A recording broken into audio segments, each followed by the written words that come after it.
started. Attacking centers becomes acceptable. Attacking population bases, burning temples, that kind of thing.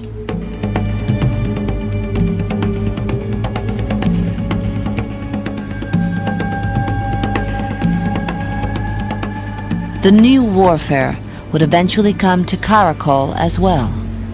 The 8th century and 9th century at Karakol and throughout the Maya era was a time of tremendous change and a lot of warfare. Karakol, up to that point in time, had been very successful in warfare. What happens, we think at least, is that in this late time horizon, it's not just a question of defeating a neighboring civilization and taking them into your realm, but taking large numbers of captives to sacrifice. And I think people were really scared.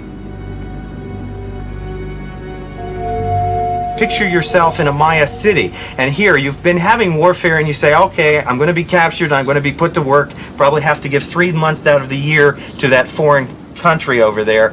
But rather than that happening to you, you've got this marauding army that comes in, pulls all the men together, and rather than marching them off to work into the fields, they instead cut off their heads and mount them on sticks and make huge skull platforms. Now that would strike terror into you. That would be enough to say, my God, let's get out of here.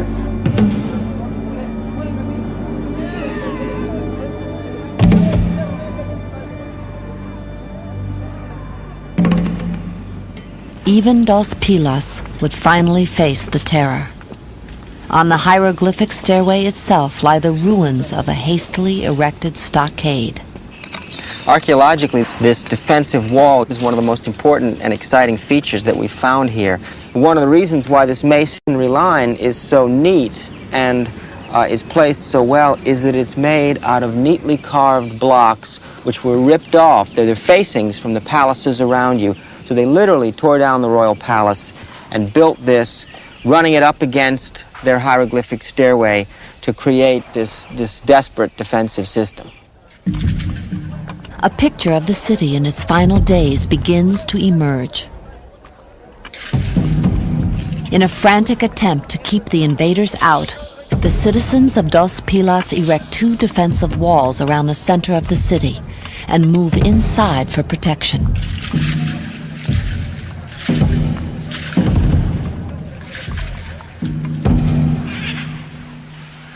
These are low house platforms that held little huts that filled the central ceremonial plaza here at Dos Pilas at the time of the siege and the collapse.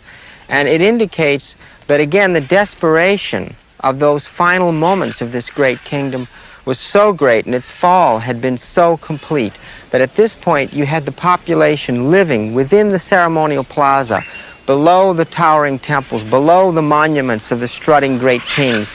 It's almost as if you had a population squeezed in, living on the White House lawn, holding out at the very end of the collapse of American civilization. That's what you have here, that moment in time.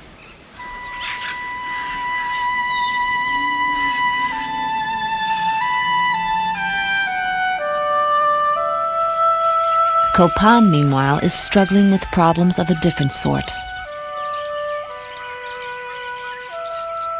When one of its most powerful rulers is captured and beheaded, faith in the divine authority of the kings wavers.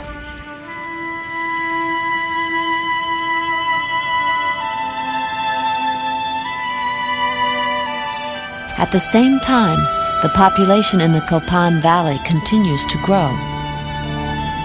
Basically, the Copanecs became victims of their own success. And as this city grew and became more vibrant and more attractive, eventually all of this nice, fertile alluvial bottomland was covered by houses. And they were basically cutting themselves off from their own food source. As time went by, all of the forest was eliminated. This caused wide-scale erosion throughout the valley. This eventually resulted in less rainfall, and people just weren't able to live here anymore.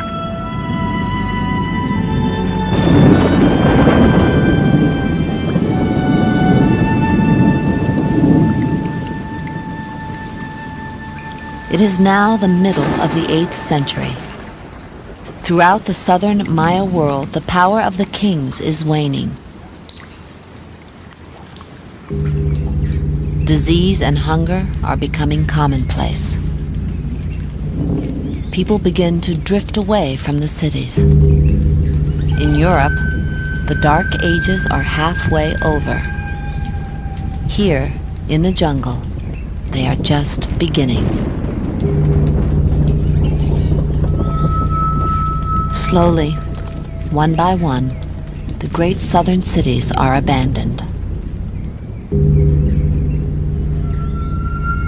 In 761, the king of Dos Pilas is captured and killed. From that point on, there are no more hieroglyphic inscriptions here. The last written date at Palenque is 799.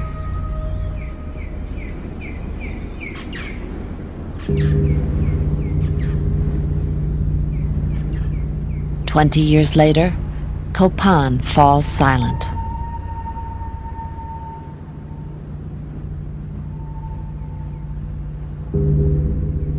Caracol stops recording in 859.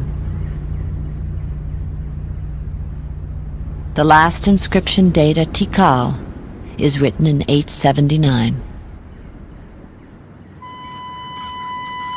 Only a handful of Maya cities in the south survive beyond the first years of the 10th century. The northern cities of the Yucatan Peninsula, places like Uxmal and Chichen Itza, will prosper for several hundred years longer.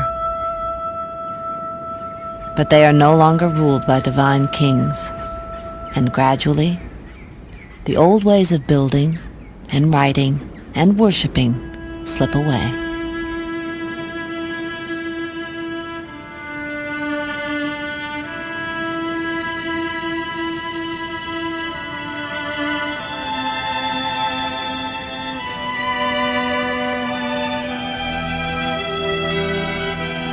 The classic Maya civilization is at an end.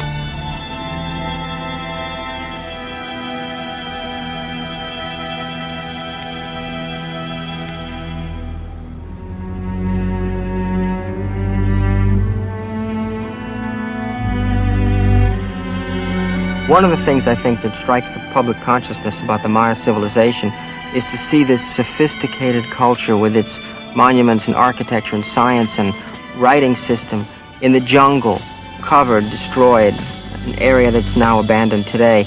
I think that there's an immediate impact when you see that. It reminds us that we can fail, that civilization is a complex phenomena and we can screw up, and the consequences can be totally catastrophic.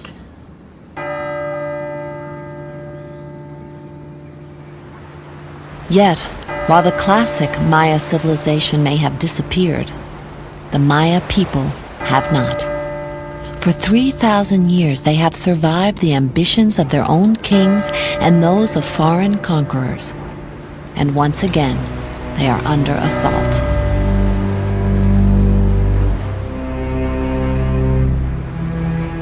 In Guatemala, during the past 3 decades, the Maya have been caught in a civil war they barely comprehend.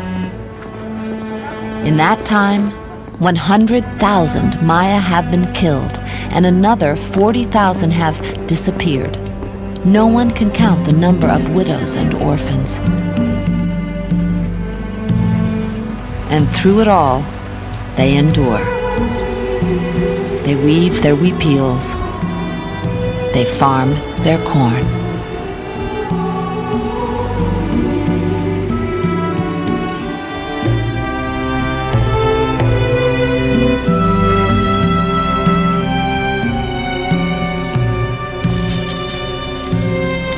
I feel that the Maya of today are very much in the same traditions as the classic Maya. What they've lost is that big covering, that overlay of nobility.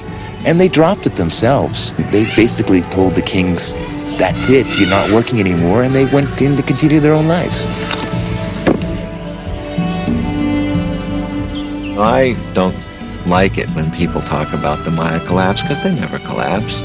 They evolved, they went through different hard times, good times, bad times, but they're still with us. They still maintain their customs, they still maintain their ways of organizing their societies. And it's very exciting to see how much of the ancient Maya way of life is still alive and well.